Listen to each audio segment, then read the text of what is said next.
Le dossier de ce midi pile, nous avons voulu vous présenter les actions que mènent des associations auprès d'enfants atteints de leucémie. Ces enfants sont soignés dans un service hyper protégé à cause des risques d'infection. Des associations comme 100% font en sorte d'améliorer leur quotidien. Le président de 100% est avec nous sur ce plateau, Philippe Bourrelli. Bonjour. Bonjour. Nous allons voir ensemble ce reportage réalisé au CHU de Arnaud de Villeneuve de Montpellier. Reportage réalisé par Sandrine Navas et Valérie Banabera.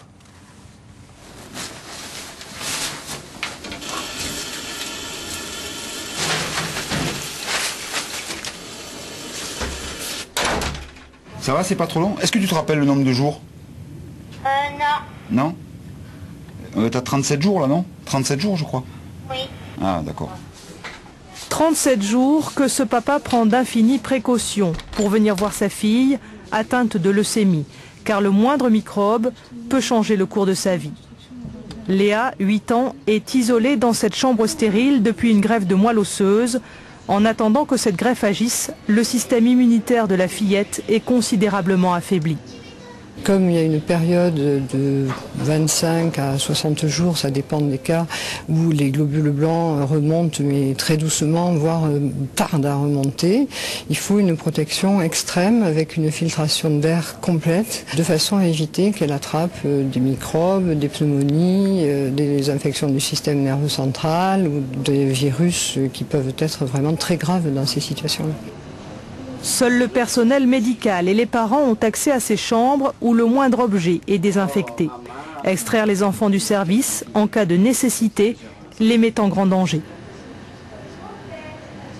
On a déjà eu à sortir pour faire une échographie et c'est vrai que nous en tant que parents c'était une angoisse perpétuelle parce que notre enfant est sorti de la chambre, il est allé dans un service, dans un hôpital, donc automatiquement dans un hôpital il y a des gens malades, on voyait des gens tousser à côté, c'est pas grand chose vous me direz, mais pour nous ça nous faisait peur quoi. Les 3 minutes d'attente nous sont parues plus de 2 heures quoi. On vit dans l'hantise de l'infection, oui, à l'heure actuelle c'est la maladie et l'infection. Philippe Bourrelli, président de l'association 100%, connaît cette angoisse pour l'avoir vécue. Son association a décidé de financer un appareil d'échographie mobile pour éviter aux enfants malades de sortir du service. La machine sera livrée à l'hôpital avant Noël. Les familles seront beaucoup plus à l'aise, satisfaites de voir que le radiologue se déplace habillé dans une atmosphère stérile avec un appareil qui ne servira uniquement qu'à ses enfants et en diminuant évidemment les dangers d'une éventuelle infection. Le nouvel outil, d'un coût de 60 000 €, assurera la même qualité d'examen sans faire courir de risques supplémentaires à Léa et aux autres enfants hospitalisés. Philippe Bourrelli, donc vous êtes à l'origine de cette association. Pourquoi, dès le début, avoir voulu mettre en place des actions très concrètes comme celle de cette machine? Oui, je crois qu'au quotidien, pour en avoir vécu d'ailleurs l'expérience, il y a des choses qui se sont révélées comme ça nécessaires. Et cette machine faisait partie intégrante aussi de ces projets nécessaires, en tout cas pour le confort, comme on l'a bien vu sur ce reportage. Il y a cette machine, mais on n'a pas parlé de tout ce qui est ordinateur, des draps aussi, des éléments très concrets et très importants pour l'enfant.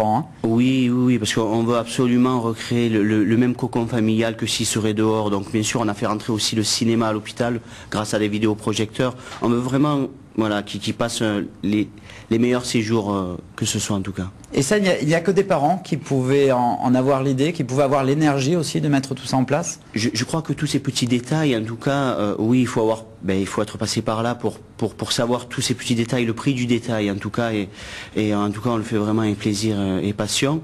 Et j'aimerais d'ailleurs passer un gros bonjour à Léa, à sa famille, à ses parents.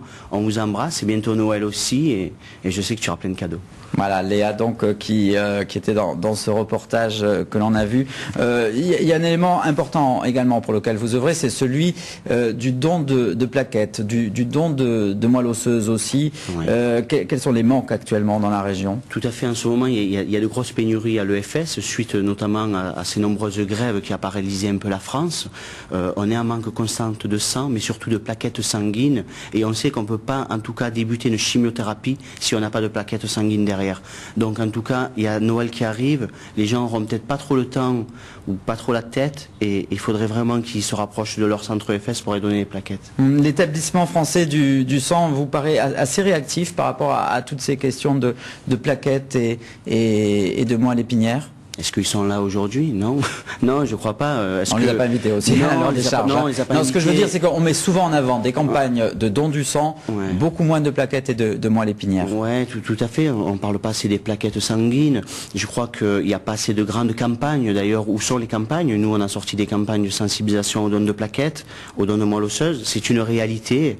Il y a de la pénurie et elle est de longue.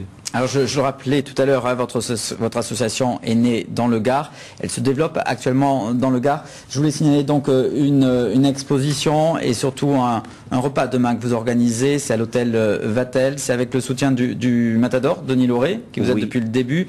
Cette fois-ci, cette campagne pour des fonds, elle va servir à quoi? Alors Noël approche, je crois que voilà, il y a plein de cadeaux en vue, peut-être des consoles de jeux, il y a des projets qui arrivent aussi, il va falloir financer une campagne communication, de sensibilisation dans le don de plaquettes. Cela, ça coûte de l'argent et c'est pour ça en tout cas que j'invite un maximum de monde à venir donc à l'hôtel Vatel à cette soirée de bienfaisance.